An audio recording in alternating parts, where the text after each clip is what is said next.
this energy must be a Pittsburgh thing. It just must be a Pittsburgh thing.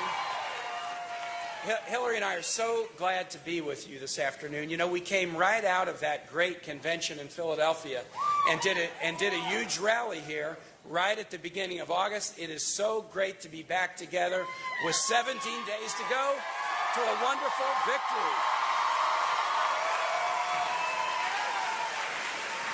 We are not taking anything for granted in the next 17 days, and one of the things we want to do is ask for volunteers. Who is already volunteering for the campaign?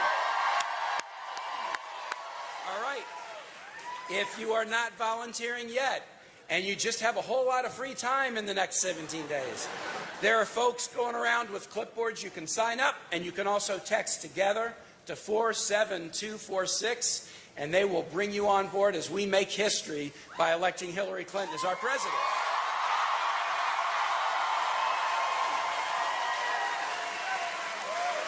Hey, can I just ask you guys, how fantastic was Hillary in the last debate?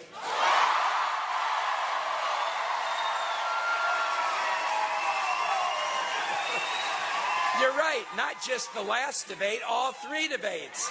All three debates. Donald Trump had been talking a lot about stamina, but boy, at the end of those debates, he really looked like he was on the ropes, and Hillary looked like she would have said yes if they'd said, why don't we do 5 more debates? She would have said, I'm ready to go. I'm ready to go right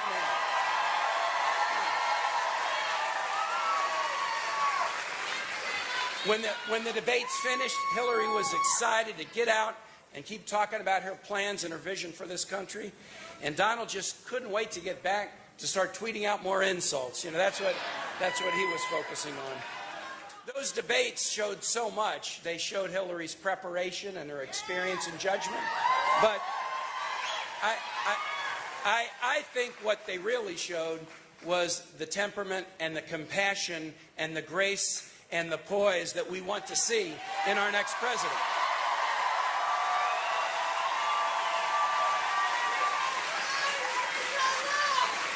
In fact, I think if you had even watched those debates with the sound off, you still would have known there's only one person on this stage that we want to be president of the United States.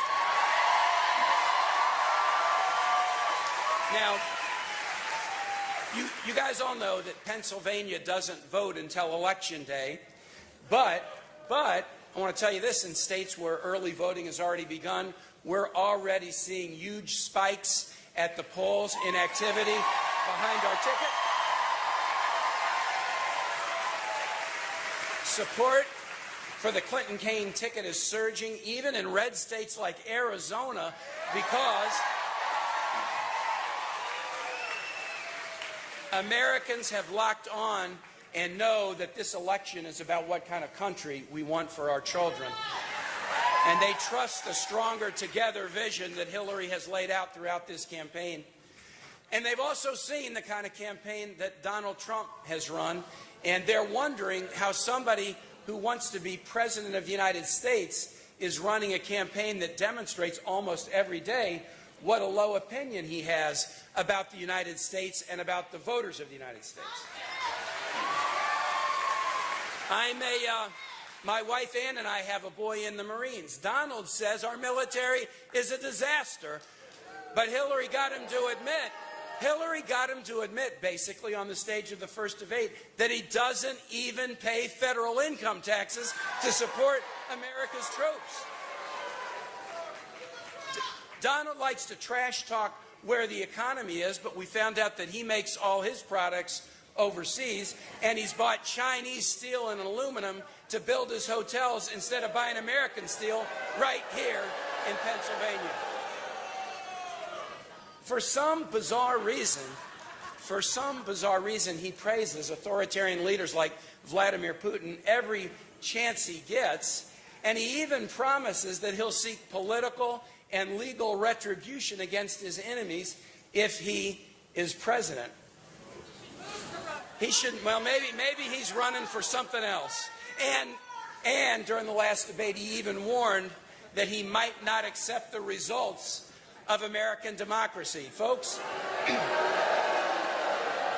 It was like he ran a campaign and he insulted every group he could: Mexican Americans, immigrants, African Americans, Muslims, women, POWs, for gosh sake, Gold Star families. And he's gotten to the end of campaign and he's insulted every possible group. Who's left to insult? What he's decided is, why don't I insult the pillars of American democracy? We cannot let this guy be president.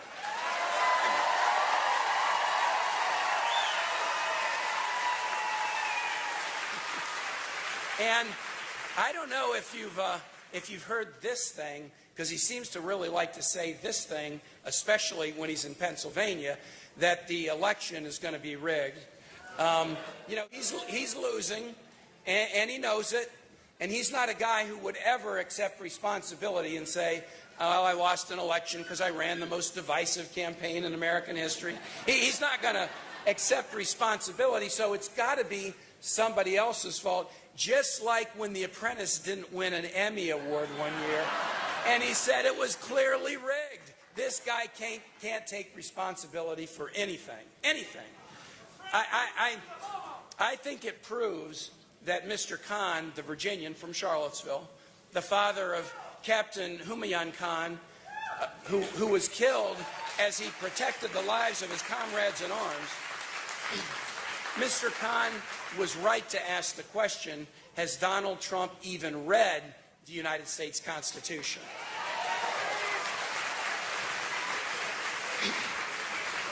Now, I know we all think this has been a long election season, and you can hear from my voice that it has been a long election season, and I only joined in the last 100 days. She's had to do it for, 2 years, right?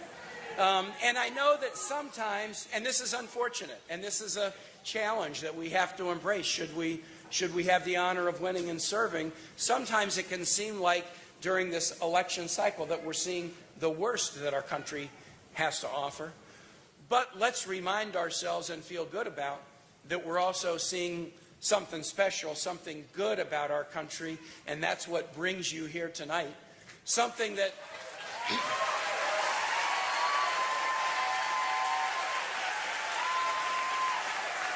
we're seeing something that doesn't get mentioned nearly enough. It was right here in Pennsylvania that Hillary and I accepted the nomination of the Democratic Party. You guys put us on our way with a fantastic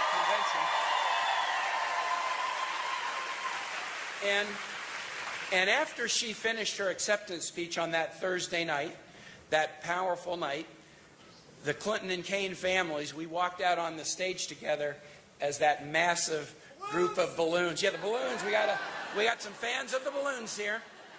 And as we were standing out on that stage with our spouses and kids and nieces and nephews and, kind of trying to absorb what it meant, I saw my 21-year-old daughter, Anella, trying to kind of take in what it meant. I saw my wife, Ann, wife of 32 years, come November 24, who's been with me through thick and thin, trying to take it all in. And then my mom, Kathy, who's 82, who was standing on stage with me and turned to me as the balloons were coming down and said, Tim, this is the best night of my life. Hey, at least for the next day and a half, I got no criticisms or suggestions. I mean, I bought myself a little window that night. And as I was standing there with Anella and Ann and my mom and so many others, something really started to hit home. And I've been thinking about this the whole campaign. I've been in public service for 22 years, since I ran for the Richmond City Council in 1994 and won my first race by the landslide of 97 votes.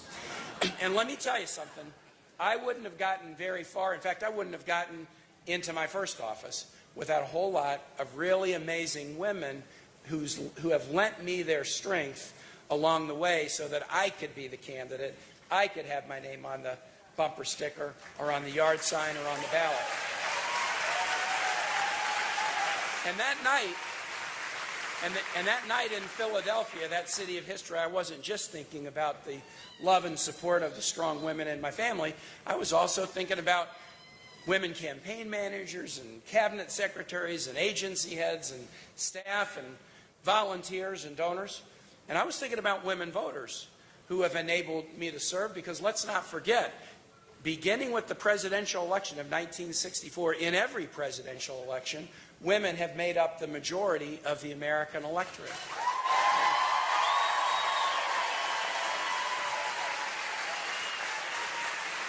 In other words, while I'm probably no more free of patting myself on the back than anybody in politics, if I really think about it, I know that I've only gotten to positions of leadership and responsibility because I've had a lot of strong women who were willing to support me so that I could be the person getting the headline and doing the job.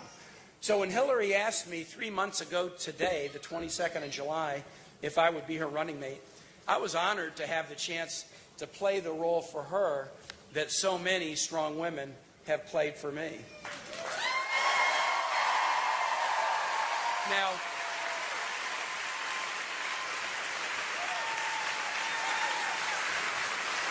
Now, make no mistake, women in America have come an awful long way. Even 50 years ago, women couldn't get a credit card, without a man to co-sign for them. They needed a husband's permission to start a business. They needed a husband's permission or co-sign to rent an apartment. And in some states in our lifetime, women were even barred from serving on juries. So we've come a long way, but so much of the progress that we've made, progress that we should feel good about, is at stake in this election. Instead of turning back the clock on women like Donald Trump wants to do, we should be doing everything we can possibly do to keep pushing forward. Because folks,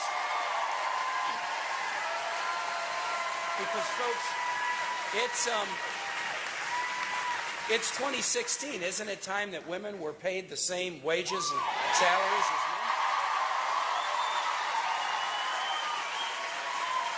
as men? Isn't it time that women should be able to take off work to care for a child or relative without losing their job? I didn't tell Hillary this. Hillary, I went out and shook some hands with some folks who weren't able to come in because you guys turned out in such numbers that some were outside. And a woman holding a 3.5-year-old daughter in her arms, I said, tell me about your son. It was a daughter. Tell me about your daughter. And she said, when my daughter was born and I was at the hospital, I got fired from my job. I got fired from my job because there was no maternity leave. And she started to cry. This was 3.5 years ago. And I said, well, you know, we made a commitment that we're going to do something about that. And not just for women either. Women and men ought to be able to take off time when their kids are born or to care for a sick parent. And I told her, you may not be able to get into the rally, but because you said that to us, Hillary and I will even have more energy, because this is one of these things that we need to fix. It's about time. And how about this? After 240 years of American history, isn't it about time that a woman can serve as President of the United States and Commander-in-Chief? Of course it's time. Of course it's time. Of course it's time. Of course it's time. And guess what?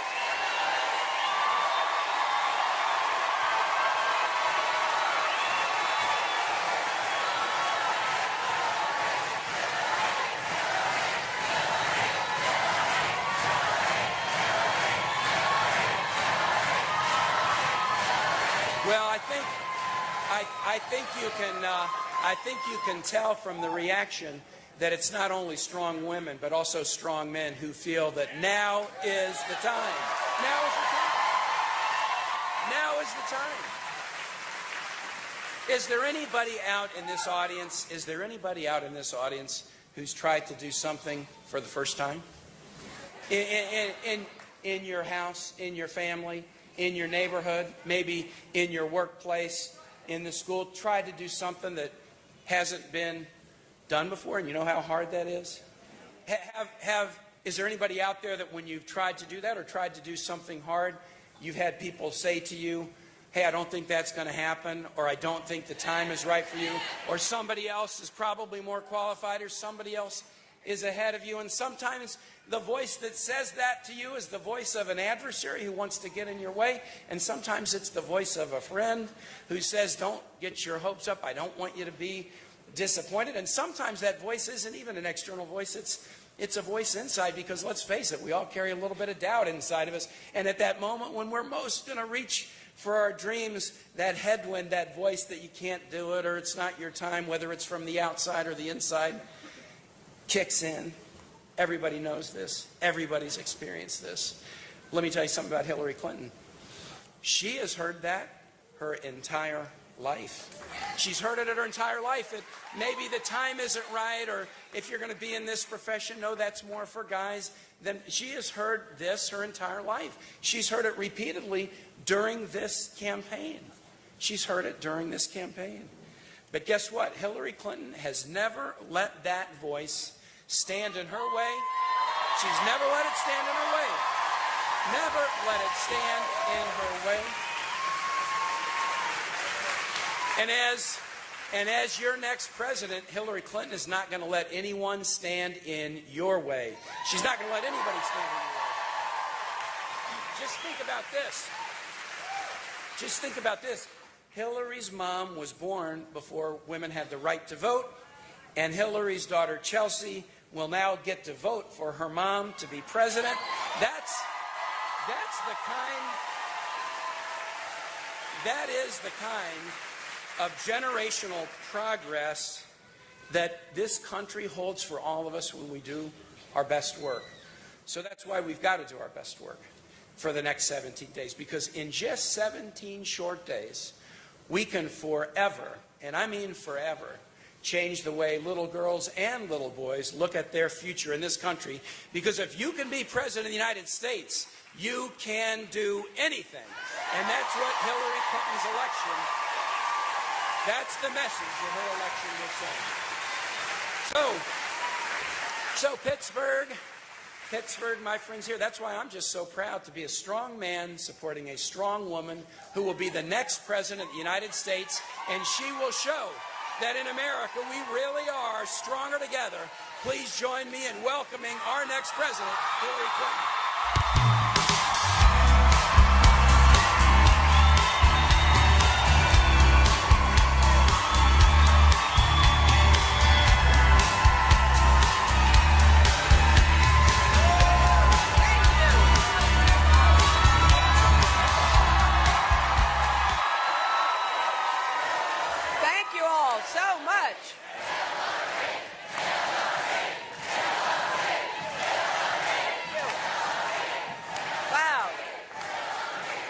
Oh, man, I'll tell you, it is so great to be back here in Pittsburgh. And, you know, I don't think it gets any better than to be accompanied out onto the stage by Dan and Pat Rooney. I am a big admirer of the Rooney family, and I was so honored to serve with Dan when he was our ambassador to Ireland. And, you know, the Rooney family commitment to Pittsburgh is really extraordinary, and it's not just the amazing commitment to the Steelers,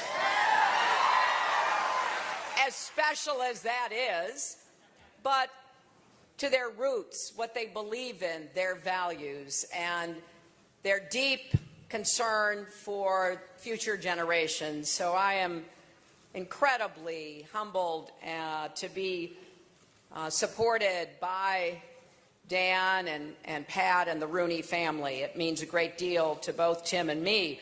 I also want to thank Congressman Mike Doyle, who is here with us, Allegheny County Executive Richford Fitzgerald, who was here, Mayor Bill Peduto, Mayor John Fetterman, Pennsylvania Attorney General Bruce Beamer, and all the other elected officials. It means a lot for you to be here with us. If all goes well in 17 days, we are looking forward to working with you on behalf of Pittsburgh.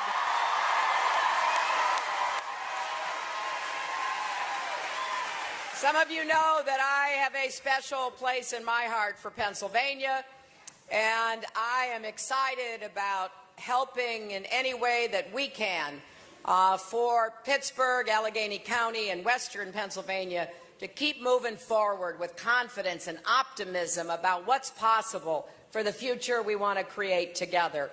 And I am thrilled to be here with Tim Kaine. You know, I asked him to be my running mate because I knew he would be one of the smartest, toughest, most qualified vice presidents we have ever had.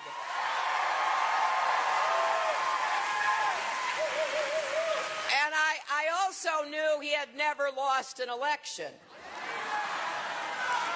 So I kind of figured that might rub off on me a little bit. And now that I've gotten to spend more time with him and with his wonderful wife, Anne, and their family, I'm even more confident that he will be such an extraordinary leader for our country. He's not just smart and tough and qualified. Tim Kaine is as good and decent a person as you'll ever meet. And I am deeply honored to have him by my side in this campaign. Now, Tim and I are excited by all the energy and enthusiasm that we're seeing across the country, and particularly here in Pennsylvania. But both of us, unlike our opponent, do not believe we can do this alone. We believe that we're going to do this by working with all of you, and that we're going to come together in the next 17 days and convince everybody you can to get out and vote, because whatever issue you care about, it's going to be on the ballot. It may not be listed, but it will be on the ballot. Whether you care about new good jobs with rising incomes, or you care about better education, or you care about what we can do to get the cost of prescription drugs down, whatever it is you care about, it's literally going to be on that ballot. Now, my name and Tim's name may be the ones on the ballot, but we're going to be representing everything that you and we hope we can do together in our country.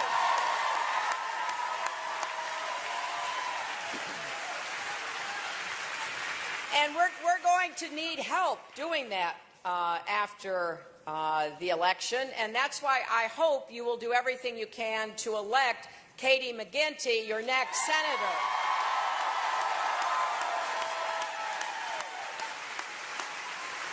You know, Katie is the daughter of a Philadelphia police officer. I think she's one of 10 children, right? One of 10 children. She has devoted her professional life to protecting working families. I've known her now for more than 20 years, when she was really young, and I've seen that same can-do spirit. She just gets up every day and says, what can she do to fight for healthier neighborhoods, to keep our kids healthy, to fight for cleaner air and cleaner water, to really help people make the most out of their own lives. And now she's running for the Senate because, like Tim and I, she believes our economy should work for everyone, not just those at the top.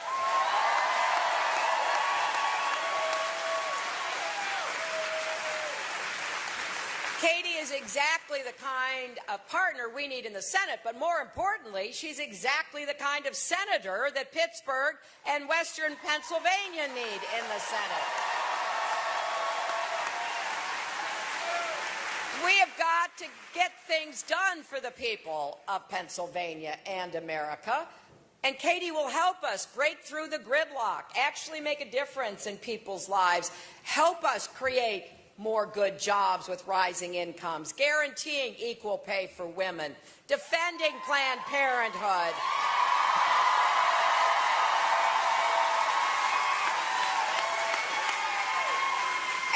I think it's pretty clear when you look at Katie's opponent. He still refuses to stand up to Donald Trump. Now, you know, a lot of Republicans have. they have had the grit and the guts to stand up and say, he does not represent me.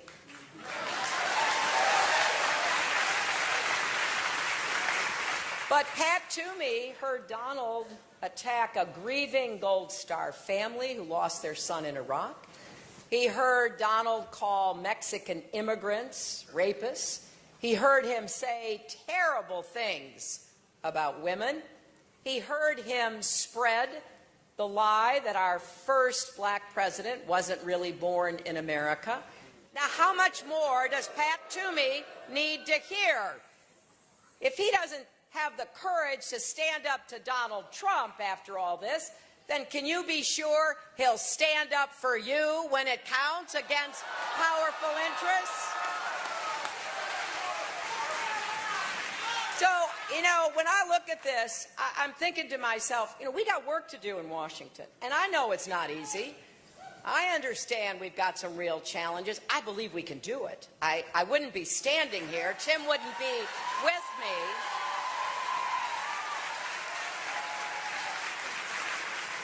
But we need people in Washington who put you first, who get up every day thinking about middle-class families, who worry about where you're going to get the money to send your kids to college, how you're going to take care of your mom or dad because they're failing, and what are you going to do for them? How are you going to be able to deal with all the challenges? That's what I have tried to do my entire life. That's who you should be electing, people who care about you, care about your families, your children.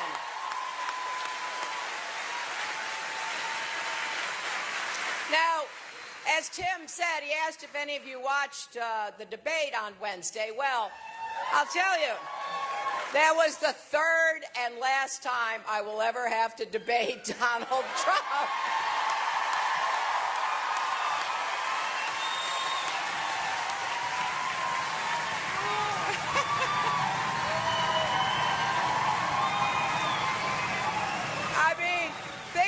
This, I have now spent 4.5 hours on stage with Donald, proving once again I have the stamina to be president and commander-in-chief.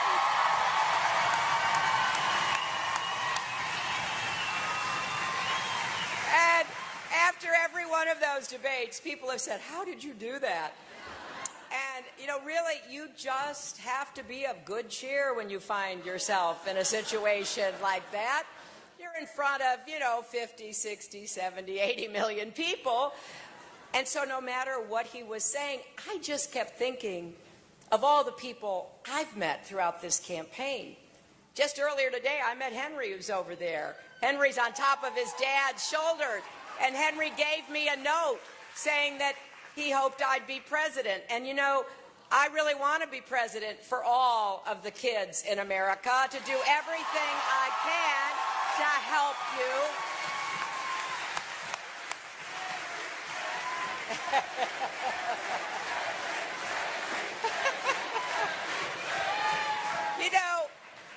I also did have a chance to talk about some of the important concerns that people have shared with me. From the very first day I started this campaign back in April of 2015, people have been telling me what's on their minds, and it is one of the greatest honors. Sometimes it's just fleeting. I'll be in a coffee shop shaking hands, or later on I'll come down, shake hands on a rope line, or just running into somebody. And that person, that man or woman or that young person, takes a moment to stop and, looks into my eyes. I can tell they're trying to take my measure, and I am grateful that they take their vote, their choice, so seriously. And then they might say something like, I have a really terrible problem in my family. My son or my daughter has gotten addicted to opiates or to heroin. What are you going to do about it? Or maybe they'll say, my brother has schizophrenia, and we can't afford to get him the kind of consistent care he needs. Or maybe they'll say, I am a diabetic, and the drug company has just raised the cost of insulin and I can't afford it. What are you going to do about it? That is the right question to ask anybody running for president, because at the end of the day, this is about you. As I said the other night, we're going to invest in the middle class. We're going to grow this economy from the middle out and the bottom up, not the top down.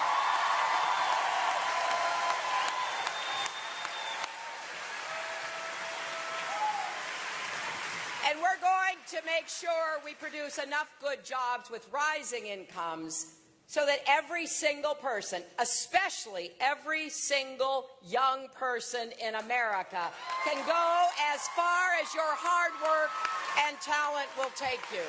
Now, I got to say, I believe in hard work. That's how I was raised. I believe that you got to work for what you get in life. But I think we got to knock down some of the barriers that stand in the way of people getting ahead and going as far as they should. And for me, that starts by believing in our country. You know, there has been no other place in the history of the world that has given so much opportunity to so many. Do we have problems? Yeah, we have problems. Do we have challenges? Of course we do. We're human beings. But boy, there is no more blessed place. And Donald Trump did something the other night no other presidential nominee has ever done of either party. He refused to say that he would respect the results of this election. Now,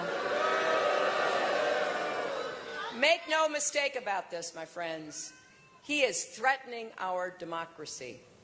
Look, I've lost elections. You don't feel very good the next day, believe me. But we know in our country the difference between leadership and dictatorship, right?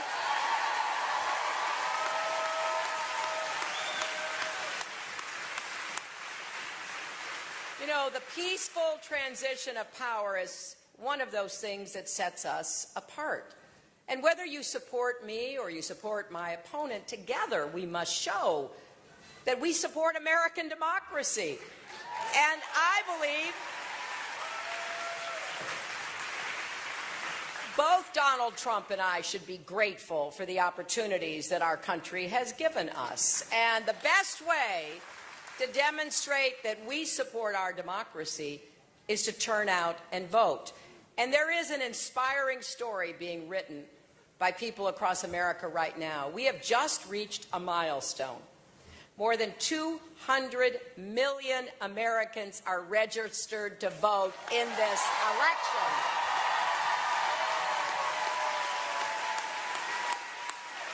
And you know what? That includes more than 50 million young people, more than ever before. I find that a very hopeful sign. And here in Pennsylvania, hundreds of thousands of more voters are registered than were in 2012. So, what does this tell us?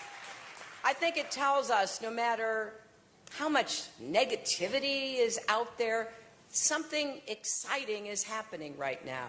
People are coming together, Democrats, Republicans, Independents, all to reject hate and division.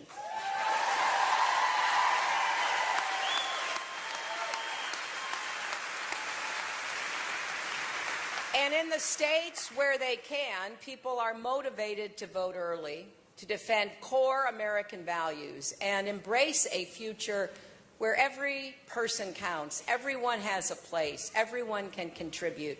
Because you see, despite what Donald Trump may think, most Americans really believe that we can do better. Most Americans really believe women should be respected.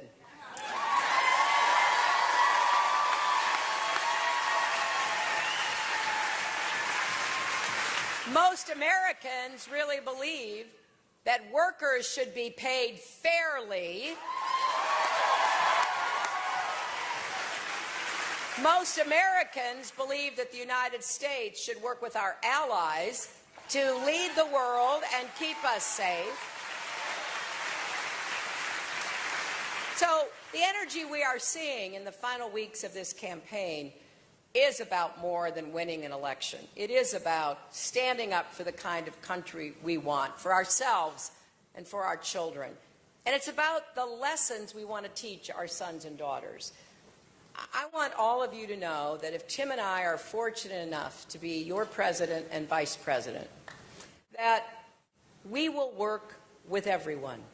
Now, I imagine here in Allegheny County, and if you're from further west, you probably know people who are thinking about voting for Donald Trump.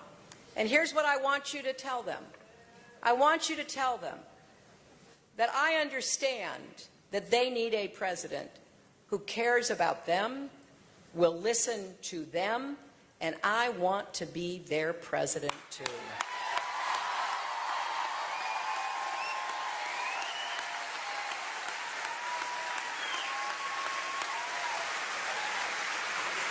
Because, you know, whether you agree or disagree with me, whether you vote for me or vote against me, I believe we can disagree without being disagreeable.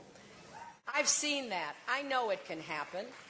And I know there are a lot of people right here in Pennsylvania who have a lot of questions.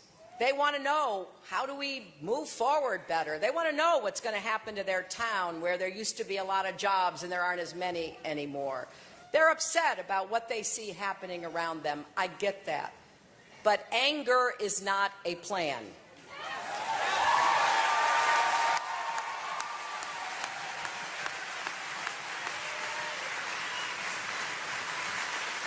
And we need to work together. We need plans that will help us deal with the legitimate concerns and questions that people have here in Pennsylvania. I think that's what our whole country needs right now. That's what I will try to do. I'm not going to pretend that we can just snap our fingers and solve our problems. That doesn't happen in the real world, but I know we can make progress together. And the choice we face in this election is stark, especially when it comes to the economy. Tim and I believe that when the middle class thrives, America thrives. And when we invest in working families, in the middle class, in small businesses, we can make the economy work again for everybody. Now, I think it's fair to say that both Donald Trump and Pat Toomey have a different perspective. They believe, and they believe this, that if you give trillions of dollars, that's trillion with a T, trillions in tax cuts to the wealthy, to millionaires, to billionaires, to corporations, it will all trickle down to everybody else. Hasn't worked before, and it's caused us a lot of messes that we've had to clean up. And I've been privileged to see presidents up close and personal. Right? Married to one, that's right. Worked for one.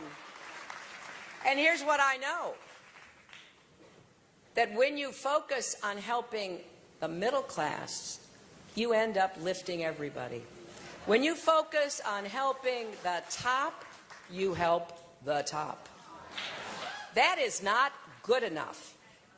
Donald likes to say he's on the side of American workers, but his actions tell a different story. Yes, he's bought cheap Chinese steel and aluminum for his construction projects. He should be buying good American-made steel that supports good American jobs.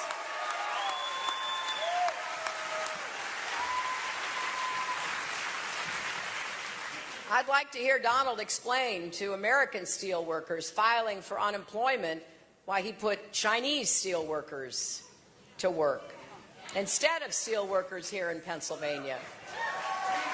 And for all of his talk about putting America first, he's made many of his products in 12 different countries. So if he wants to make America great again, why doesn't he start by making things in America again? And we now know he hasn't paid a dime in federal income taxes for years. He says that makes him smart. Well, I don't know how smart you have to be to lose $1 billion in a year in the first place. Especially, answer me this, how do you lose $1 billion when you're in the casino business? Never could figure that out. But what it means is that every one of us here has paid more in federal income taxes than a billionaire has. That is wrong, and we're going to end those kinds of loopholes and gimmicks.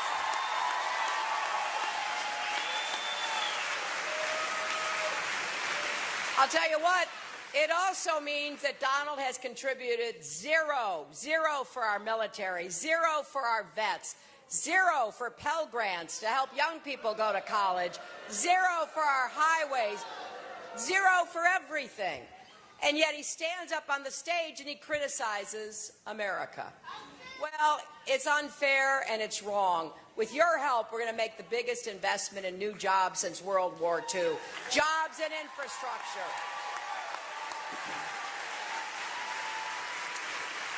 Our roads, our bridges, our tunnels, our ports, our airports, our water systems all need help. And those are a lot of good jobs waiting to be done. Jobs that can't be exported out of Pennsylvania.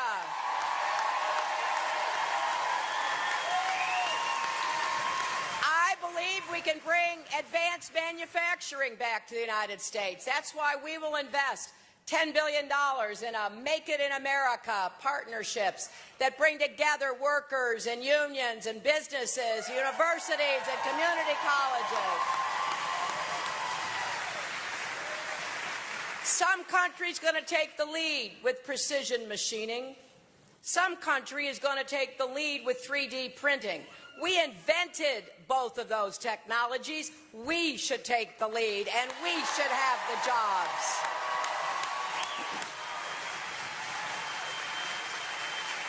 We're also going to fight climate change with clean, renewable energy jobs.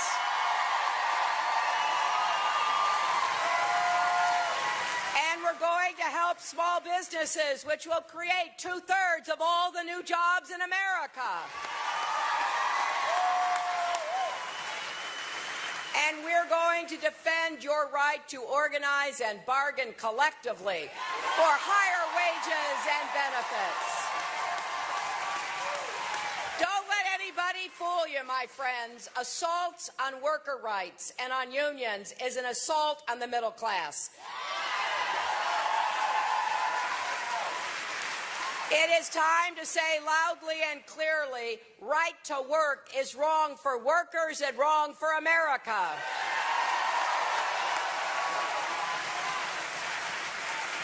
So, I've set some big goals.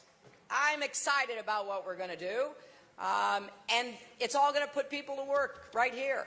And sometimes folks say to me, well, how are you going to get that done? You know, you go to the Congress. I said, well, first of all, I hope we're going to elect some more Democrats. That would be number one. But number two, I think it's going to be a very simple question. Are members of Congress, members of the Senate, going to be on the side of the rich, the powerful, and the wealthy, or on your side? And you know what? They're going to have to answer that question. Because if they stay beholden to the special interests, if they continue to do the bidding of the lobbyists and the lawyers and others who stand there outside their doors, I've been in the Senate, I've seen it, I know it. If they're going to continue to do the work of those who are already privileged in America, then I want to make sure that they don't come back to Washington after the next election.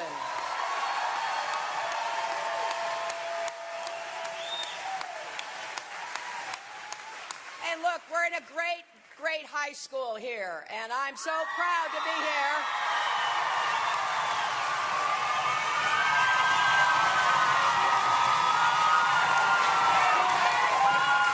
And so we're going to do more to be a good partner with education, especially with educators.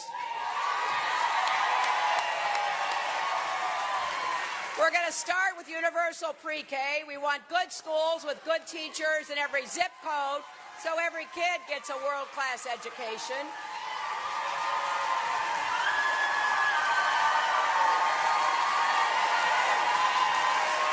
And I want us to bring technical education back to high school. I think it was a mistake when we took it out.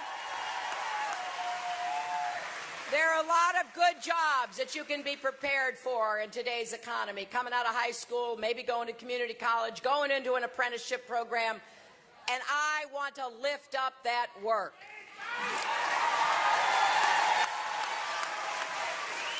A four-year college degree should not be and is not the only way to have a good job with a rising income and a satisfying life. We're going to make public colleges and universities tuition-free for any families making less than $125,000 a year. And we're going to help you pay down your college debt.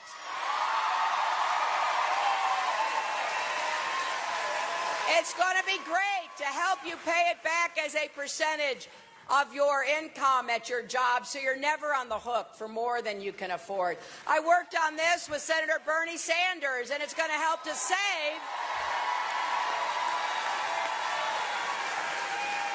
It's going to help save people thousands of dollars. In fact, after here, or maybe while you are here, you can go to HillaryClinton.com/calculator to see how much you and your family can save. We want you to know we're going to deliver results for you. I mean, ultimately, it's pretty simple. I think the American dream is big enough for everybody, and I want everybody to have a chance to get your piece of the American dream.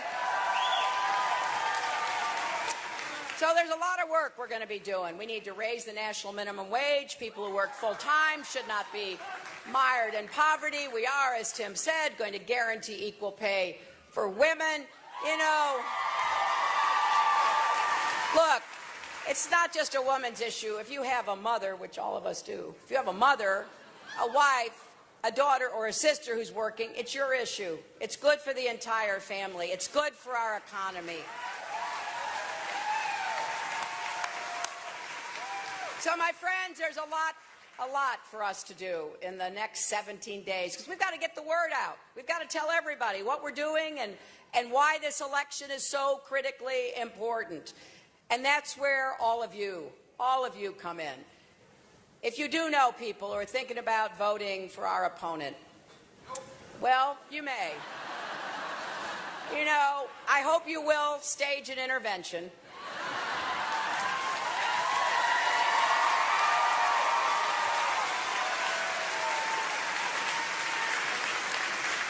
And I do hope you'll talk about, you know, the reality versus the demagoguery of what we've seen in this campaign.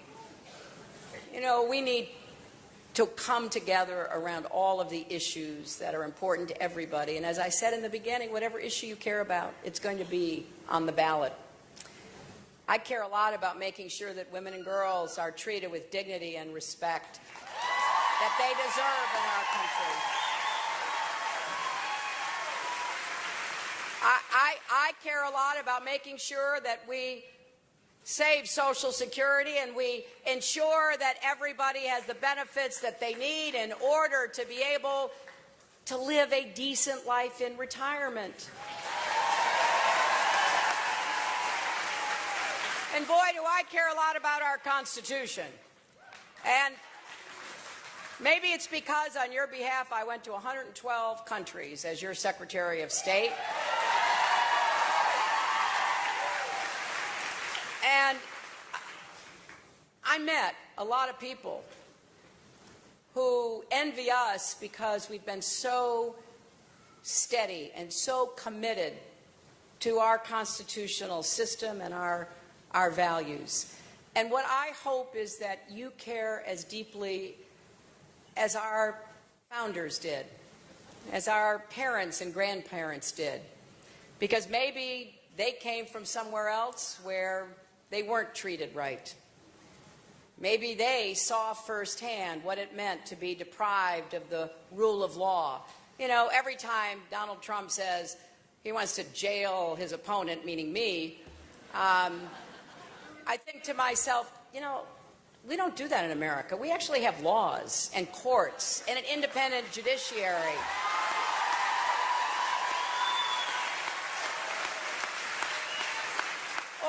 Or, you know, when he blows up at a journalist or, criticizes the press and goes on and on and on. I get criticized by the press. I know that's part of our democratic system. We believe in a free press. And boy, if you go to countries where there isn't one, you will understand why that is so important.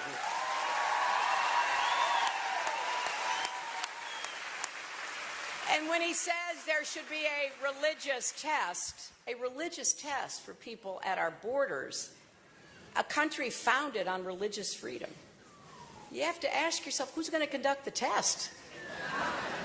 Are we going to get a quiz? And what if the border security official doesn't believe you? Who gets to decide whether you come in or out based on your religion? And if you haven't seen it yet, I hope you will go and look at the extraordinary statement by Mr. Kaine on YouTube in a new video that we have put out.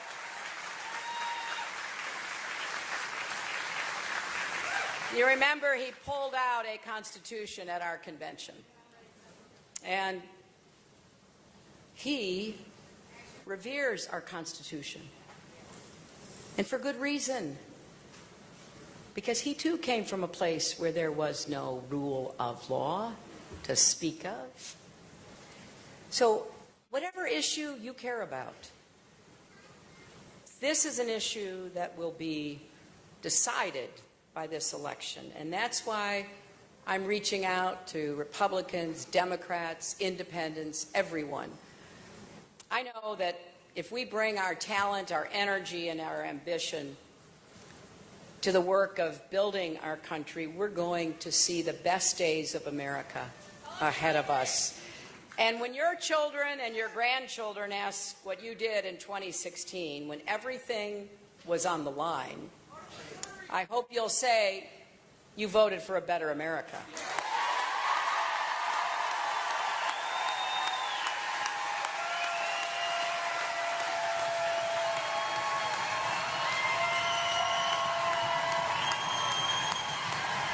So here's we go. Just remember, you got to get out and vote. You got to get everybody you know to get out and vote. If you don't know where you're supposed to go vote, please go to iwillvote.com. You can put your information in, and it's the magic of the internet. They'll tell you where you're supposed to vote. You can go to hillaryclinton.com and sign up to volunteer, or you can take your phone out right now and text JOIN, join, to 47246. And if we can get all of you and everybody you know involved in these next 17 days, I will tell you this. It's easy to forget how far our country has come. There are a lot of people here, as I said, whose parents and grandparents came as immigrants. My grandfather, Hugh Rodham, came as an immigrant as a young boy and settled in Scranton. And he went to work in the Scranton lace mills. He went to work when he was still in his teens. He worked there until he retired at the age of 65. He believed in our country. He believed in the kind of future that he could get through his hard work. That's what I want everybody in our country to believe again. We're going to unleash the talents, the innovation, and the energy that brought people like my grandfather here, but which we will harness for the future. Don't let anybody tell you America's best days are behind us. Don't believe that for a minute.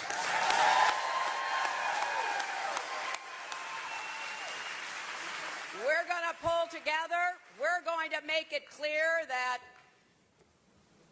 confidence and optimism, respect for each other, bringing folks together who may disagree but can begin to try to find common ground is what's always worked, and it will work again.